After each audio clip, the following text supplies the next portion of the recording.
What is the scariest story you know that is 100% true?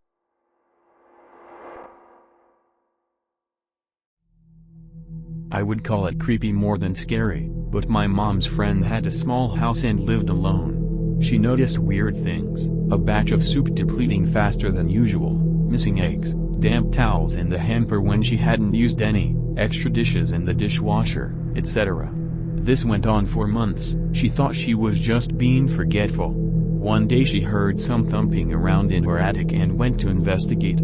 She found some makeshift living quarters. Small radio, hot plate, sleeping bag, pillow, food wrappers, etc. She called the cops, who came to keep an eye on the place. They ended up catching a homeless man climbing a tree, trying to sneak into her attic window. He had been doing this almost daily. He would wait for her to go to work, then go downstairs and help himself to food and amenities.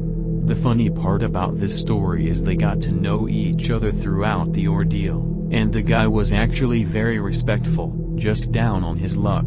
She didn't press charges, instead, let him move in, helped him get a job, and he lived in the attic until he got back on his feet. Creepy shit with a happy ending.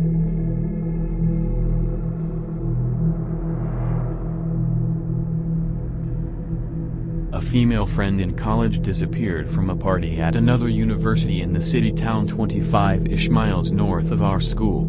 She had arrived with another friend who I believe had driven. At some point she split off to play cornhole or something and was later inexplicably gone. Phone calls went to voicemail, police were called, but she was simply missing. About 10 days later she was found by a homeless man who witnessed her crawling up to a bus stop in the city, begging for help.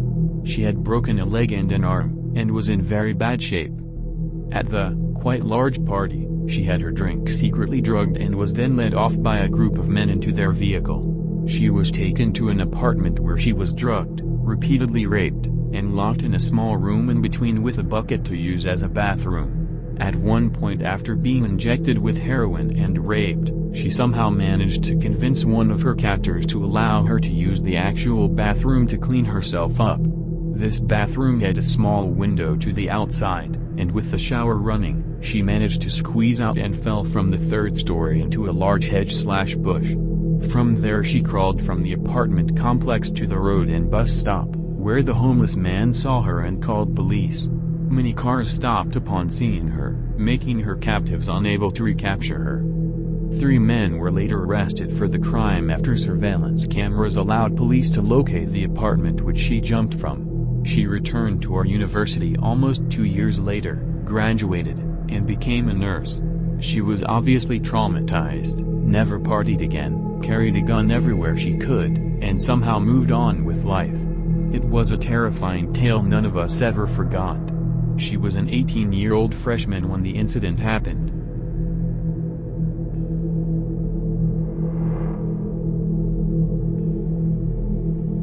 Before my dad died, he once told me a story from when he was in Vietnam in the 1960s. He told me about a mission where he and one other American with 5 SIG strikers, South Vietnamese villagers turned fighters, were tasked to emplace seismic ground sensors along a trail network deep in the jungle. He said they were about 2 days into the mission when he and 2 of the strikers split off from the main group to go watch a nearby trail intersection. He said the jungle was pretty quiet that day, just the sounds of birds and bugs and an occasional monkey. He said they had been watching the trail intersection for about 3 or 4 hours and were deciding on whether to move further down the trail or to turn back and link up with the rest of the patrol. Before leaving the cover of the brush, my dad said he checked the trail ahead of them one last time and prepared his men to move. Now here is where the story gets interesting, and he told this part with absolute dead seriousness.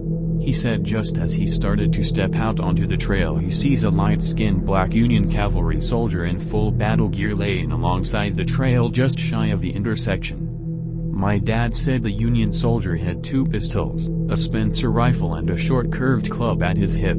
As my dad was trying to process what he was seeing, the soldier looked directly at him and smiled. Then the soldier slowly placed a finger up to his lips as if to tell him to be silent and then motioned my dad back off the trail. My dad said he signaled for his men to remain hidden, and he recalled that as he slipped back into the jungle on one side of the trail, the Union soldier did the same on his side of the trail. Less than 10 seconds later, he said the lead element of a group of NVA, North Vietnamese Army soldiers, walked right through the trail intersection some 30 feet away. My dad estimated that the group was comprised of some 70 to 80 soldiers equipped with automatic rifles, light machine guns and rocket-propelled grenade launchers. He has no doubt that his entire team would have been wiped out on the spot. He said as soon as the enemy soldiers had passed, he and his team beat feet out of there as fast and as quietly as they could and rejoined with the rest of the patrol. He reported the enemy soldiers his team had encountered, but decided not to say anything about the soldier he had seen. My dad kept this secret for many years, only telling me just before he passed and earlier only telling his grandmother on her deathbed in the 1970s. He said when he told his grandmother, she smiled and without opening her eyes told him, "You saw old Red Tom." Red Tom was my great-great-grandfather. He was a half-black, half-Greek free man who was a scout for the Union Army during the Civil War and later served with the U.S. Cavalry in the American West. He was known for carrying 2 pistols, a Spencer rifle and a Creek War club into battle.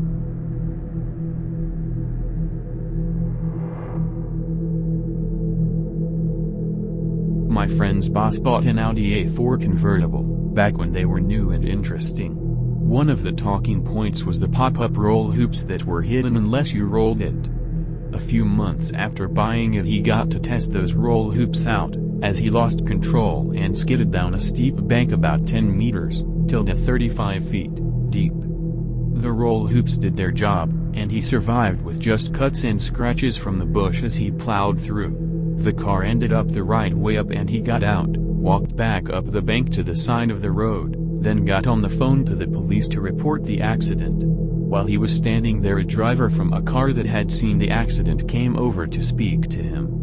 Approaching from behind, the other driver asked if he was okay. My friend's boss turned around to reply and dropped dead.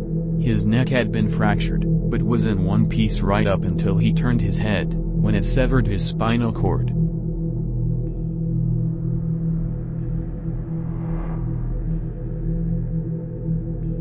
Various torture murders are probably the most horrific things I've read about. Junko Furuta, who was a perfectly normal girl until she was kidnapped off the street by a gang for no reason, purely wrong place, wrong time, according to Japanese sources, and unimaginably raped and tortured to death over 44 days. Kiki Camarena, a DEA agent in Mexico who was kidnapped by the Guadalajara cartel and tortured to death over about 3 days. His story is the central focus of the show Narcos, Mexico, but from what I've read, his death was even more brutal than what they make it out to be. A detail consistent in both is that they brought in a doctor to revive him numerous times when he got too close to death, and keep him conscious so he couldn't pass out from the pain. Kelly Ann Bates, who was groomed from a young age by a scumbag who eventually killed her slowly over the course of about a month in their apartment. Her injuries were so horrific the jury at the guy's trial had to get counseling. For example, her eyes were missing and there were stab wounds in the sockets. Sylvia Likens, whose parents left her in the care of a woman who both personally and with the help of her children and their friends degraded, tortured, and killed over several months. The Hello Kitty murder in China, where a man and his about 13-year-old girlfriend kidnapped a prostitute who had supposedly stolen from him, even though sources say she had paid him back with interest, tortured her to death, and then stuffed her corpse into a Hello Kitty toy. Baby Brianna, a newborn whose mother, father, and uncle tortured and raped her from the second they brought her home from the hospital until the second she died. Baby P, a British toddler whose mother let her boyfriend torture him to death. His back was broken in his last days of life. Honestly, there are just so many horrifically on par with each other, you could list them all day.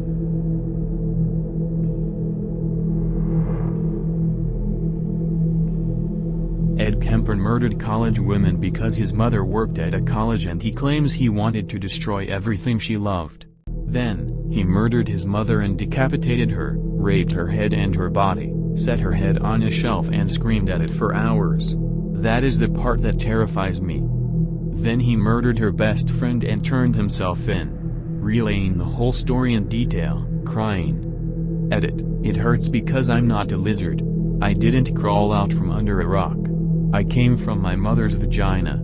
And in a rage, I went right back in. Ed Kemper quote from a police interview.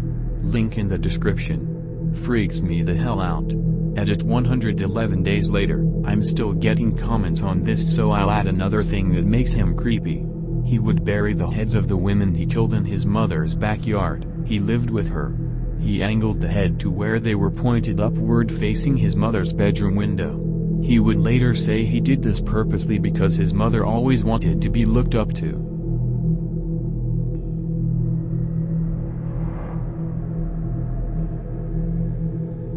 This is from South Africa.